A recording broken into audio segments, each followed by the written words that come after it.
Hi, hello, I'm Sam Harrison. I read, review, and discuss fantasy and science fiction books. And welcome to season 2 of my read along for The Wandering Inn. So, we finished volume 1 of The Wandering Inn last week, and this week I am going straight back in, as I said before, no pauses, and I'm going to be starting with the interlude, which is called The Call, although actually ends up kind of being a text chat, not a call.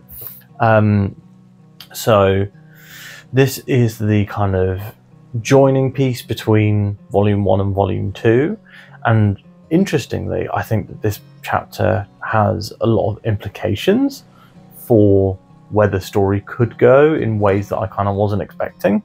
So I want to dive straight into things. This is going to be for any of you guys who are coming to this for the very first time, who've not watched any of season 1. This is a full spoiler recap of what happens in the chapter. This chapter, not as easy to do because it's just like a text chat log. So I think what I'll do for this one is mostly just kind of talk around what's in it, if that makes sense. Anyway, so we find ourselves at the end of The Wandering Inn. Volume 1, Ryoka is receiving a call on her iPhone. So she's getting a call, and she's like, and that's kind of how the story finishes. How the particular how the volume finishes is like a bit of a cliffhanger, like, oh, what's going to happen, which is quite good for those of us or those of you guys who may have read The Wandering Inn in ebook, or if it ever gets released as like a paperback or whatever, which if there is ever a hardback collector's edition of The Wandering Inn, I'm telling you guys right now, I'm going in for that Kickstarter. I don't get Kickstarter special edition books. I do enjoy broken binding editions, so I have a couple here. I've just finished reading this one, but you if they do a Wandering Inn one, all that's going on the collection, that's going on the shelf. Anyway, so this chapter is, as I said, it's like a text chat because there's so many people there. They don't the person who runs the text chat, who calls themselves Black Mage, they say essentially that it would be too many people, they couldn't have a phone call, so he set it up as a text chat. And basically Black Mage says that he basically took apart the electronics that he had with him, which gave him the engineering skill. Then he combined the engineering skill with magic skill, and that enabled him to kind of make a magic text chat across any it seems like any iPhone that exists in world. So there's a few people here. So we have level 12 warrior Rose, who 50 Cents, Strider, Twin Trouble, America Group, which is an interesting one to come back to, Squirtle, +1, and then a person called Batman, who is a rabid Trump supporter for some reason. So he and +1 are like trolling the chat, which was not particularly interesting to read. Probably very realistic. The cat is here, by the way. I'm not just stroking empty air. Probably very realistic that if you had a random group of Americans together, one of them would be a conservative, but just, unlike a troll, it's just not fun to read. So there are a few things that are discussed in this one. So Barry, you want to be right in front of the video? You want to be right in the way? He does. He wants to be right in the way. So there's one. We learn that all the characters in that have come from our world to in-world, or at least all the characters on the call, have been assigned a hero class, which is interesting because I don't think Erin or Ryoka have ever mentioned it, but the hero class is what helps them level. So one of the things that I talked about in the like closing chapter, and talking to people in the comments, was like, I really want to know why they level so quickly, and we basically learned it straight away. It's this hero class. And then he's going to drool all over me now, and now my t-shirt's going to be ruined, and I'm batch filming videos. It's just the first one that I'm filming, so that's fun. He's already splattered me. Look at this, ridiculous. Anyway, so we've got the new hero class, which is really interesting. We've got Black Mage, obviously, is a very powerful mage, and he specifically talks about, you know, being tested for magical ability like Erin was, then we do find out one of the big I say the hero class is probably the biggest thing that we find out lore-wise, or like the biggest info drop. But I think the other one is that all the humans are coming in at different times. So one of them came in, for example, pre-election, the Trump election, which is why Trump gets referenced. One of them came in pre that election, and then several of them came in after. And in fact, one of the characters mentions they've only been here for a day, and they've been in the woods, and they've been running from monsters. And there's one group that's just saying help over and over, basically. Like they're like they're just called ASDF, and they just keep saying like help. You know, having so many problems. We get a Muslim character who joins the chat, and then the Trump people are pretty offensive about that. And then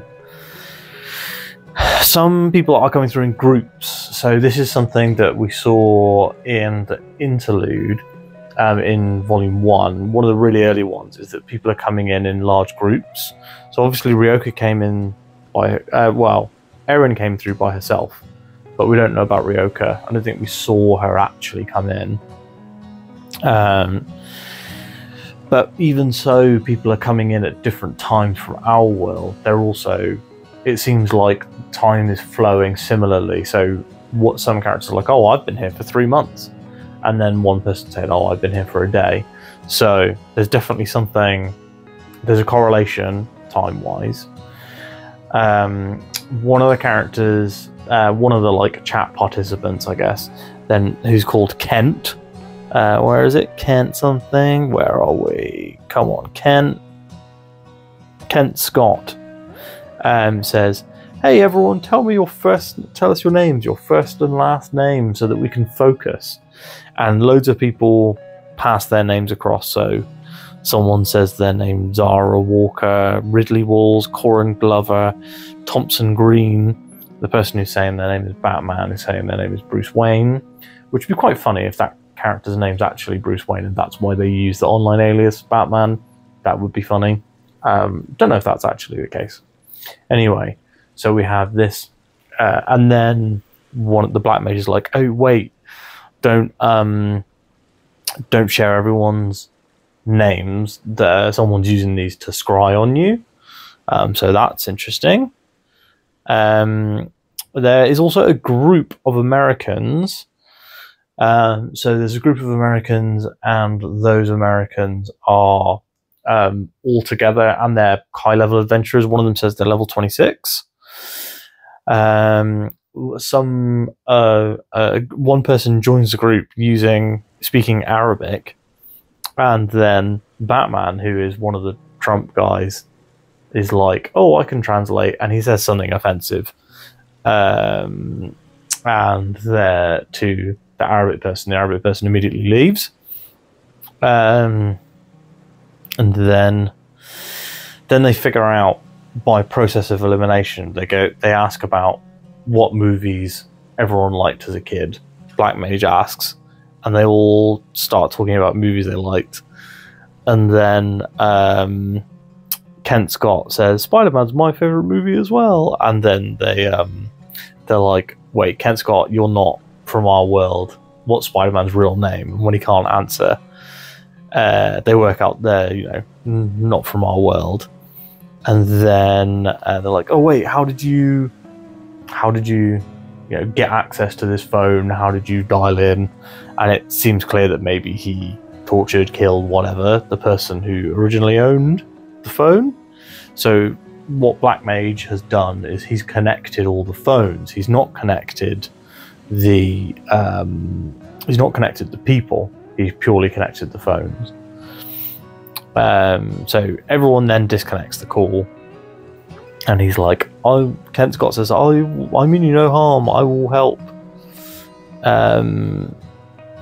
Interestingly, so ASDF here, right?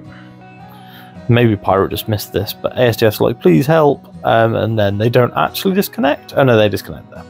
So all the callers disconnect, and then one person is left with Kent Scott. It's Twin Trouble 53, and Twin Trouble 53 is like, well, actually, I'm also impersonating someone. I'm Floss, the King of Destruction.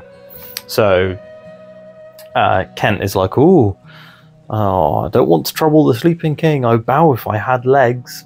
So he doesn't have legs. Kent Scott doesn't have legs. Interesting thing.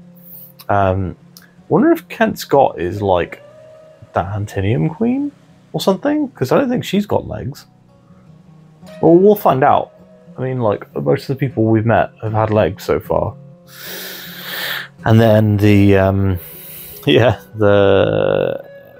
Twin Trouble, who is Floss, the King of Destruction, feels like that's going to be a big storyline coming up now in Volume 2, simply because,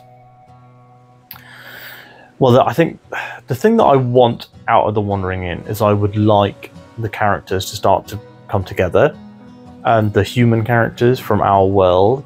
I think Pirate is really good at writing modern day dialogue, and I would like to see those people having conversations, not just kind of, talking to like Shakespeare-y RPG characters. Do you know what I mean? And yeah, really enjoyed what's going on. Interested with what's going on with Kent Scott and Floss. I don't know whether they specifically tell you or hint at.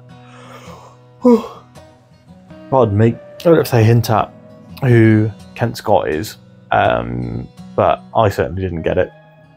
Don't tell me in the comments if I didn't get it. I'm sure it'll be revealed eventually. Okay, see you, buddy. He's going to go sit on the bubble wrap on the other side of the room and make loads of noise, I expect. Which is probably a great time to wrap up this video. So this was quite short. I think it only took me like 10 minutes to read. The next chapter apparently is also like a 10-minute read, because that's what is literally hair flowing in the air, because he's got so much hair. Because of I'm now reading this on Kindle, so I'm reading The Wandering Inn on my Kindle here. From now on, I purely pulled up the tablet version because it's easier to scroll through that than it is through the Kindle, because it doesn't have to refresh every few lines. So yeah, I will probably continue to use the tablet version for these videos, but much prefer to read. I'm going to go away because somebody said you should listen to and read at the same time, the call interlude, and I will probably go away and listen to that, because I did buy the audiobook as well, because I just wanted to support Pirate, because it's such a good story that they've written, and I read the whole first volume for free. So yeah, I'm going to go away and listen to that first interlude via Audible. I noticed that the next chapter basically starts with Ryoka walking into the inn, so hopefully that is the thing that I wanted, which is characters from our world meeting together and exchanging, notes and pop culture references and things like that, which I think will be fun. But we'll find out next week.